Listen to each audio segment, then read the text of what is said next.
Hello, welcome to Building Benchmarking 101. A quick reminder that you can only manage what you measure. My name is Michelle Benavides, and I am here from buildingbenchmarking.com.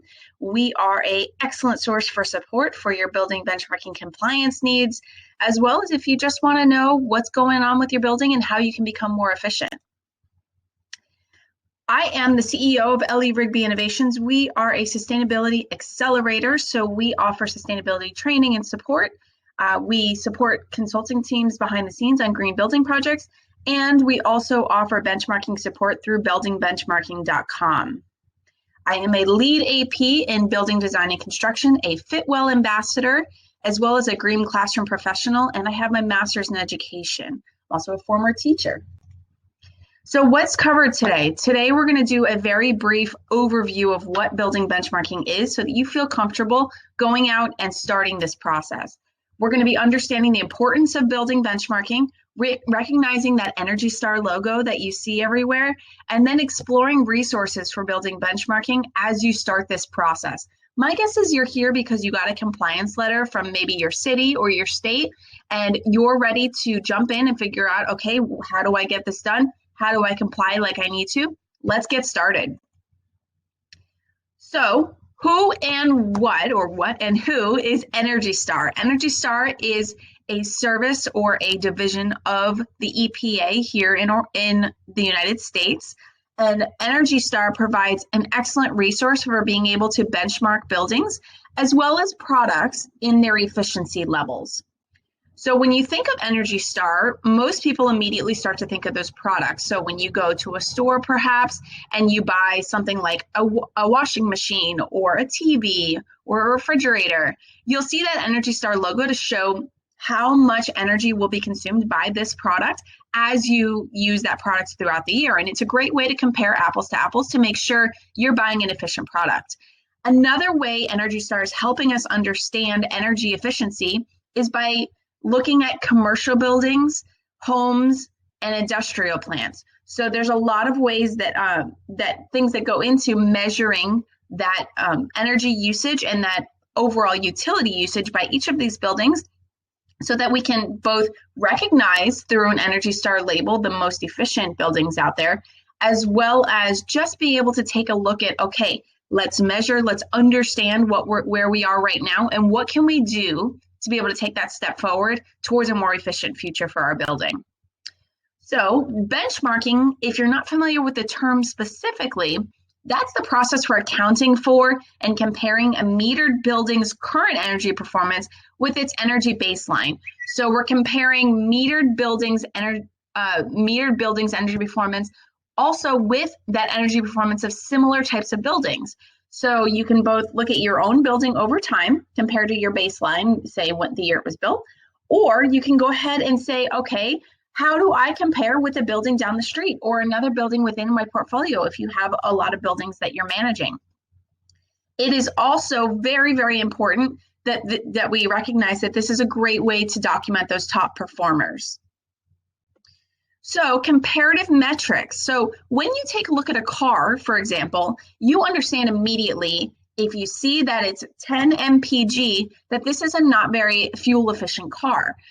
It's common knowledge. Everybody pretty much throughout the world understands what that means, whether it's miles per gallon or kilometers per gallon, whatever it looks like.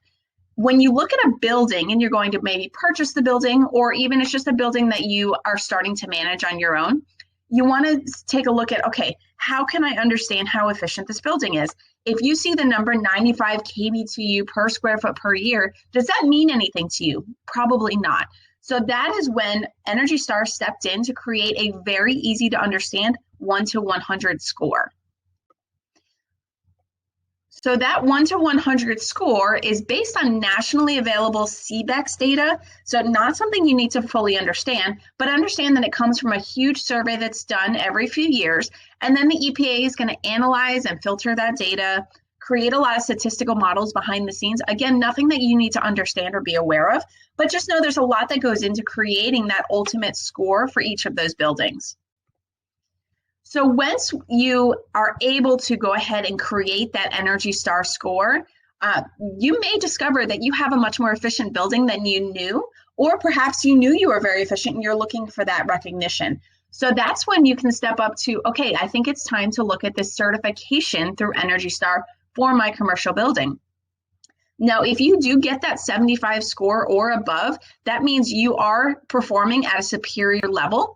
And it means that you're top 25% of energy efficient buildings nationwide. This means that you're using 35% less energy, you're emitting 35% less CO2 than your peers on average. And it's something to be celebrated and to really recognize.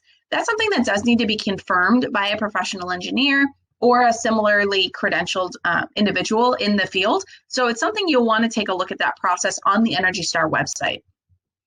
A couple things the Energy Star score does and does not do for us. So one thing to understand is the Energy Star score is going to evaluate your actual build energy use. So that's going to be a whole building approach at looking at that energy use.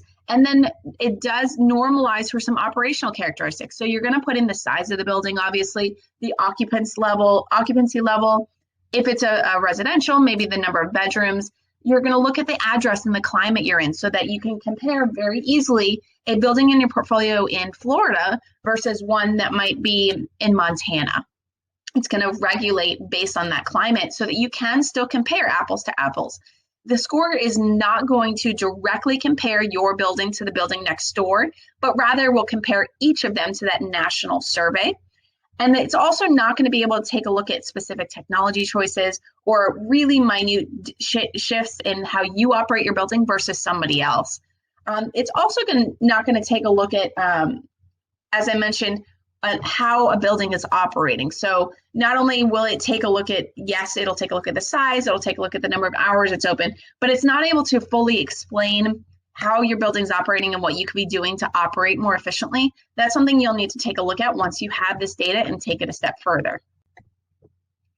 So some really great resources to consider when you're looking at benchmarking your building is to use the Energy Star Portfolio Manager tool that is available to you through the EPA. Now, this tool will be able to give you a lot of metrics as you go through that process, including energy consumption, greenhouse gas emissions, Energy Star scores we've been discussing, as well as things like water consumption and waste consumption can also be measured. Some of the data and metrics you can get out of Energy Star's Portfolio Manager and why I love this tool so much is you can take a look at things like your total energy use of your building, as well as things like percentage of difference from the national median. You can take a look at the weather normalized EUI or energy use intensity.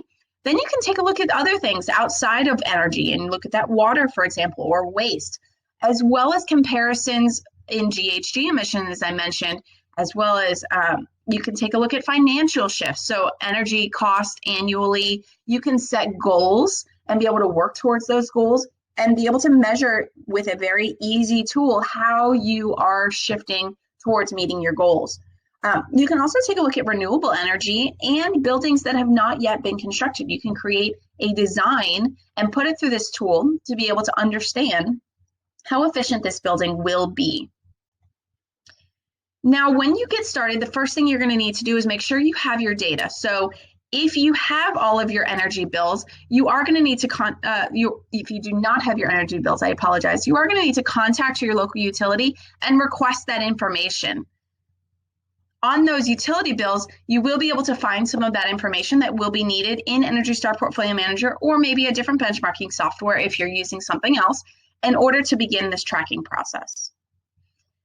Now, just a few of the jurisdictions that are currently requiring building benchmarking, and new states and cities are coming online every single day in the United States, but just a few of the major cities that are already requiring this building benchmarking are going to be New York City, Boston, the state of California and Los Angeles, San Diego, Orlando, Columbus, Seattle, Portland, and so many more. So please don't look at this as an exhaustive list, but just a highlight of some of the cities that have been requiring this benchmarking for quite a while now.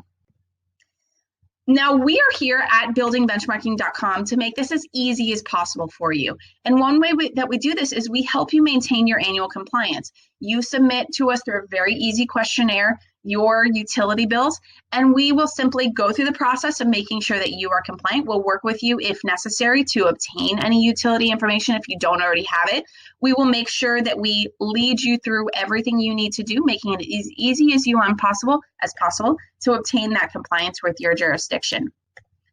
So if you have any questions or you feel like you're ready for our support, please go ahead and go to buildingbenchmarking.com. We've made it as easy as possible to reach out to us and to start this process. You can also go ahead and email us at benchmarking@ellierigby.com, as well as call us at 407-369-8841. And we do appreciate that you're joining us in this mission in benchmarking your building. You are taking a very, very necessary step towards becoming more efficient, understanding and managing what your building is currently consuming, which is so, so important to building a brighter future for all of us. So thank you from me, Michelle, at buildingbenchmarking.com and Ellie Rigby Innovations. And we look forward to working with you and helping you through this process.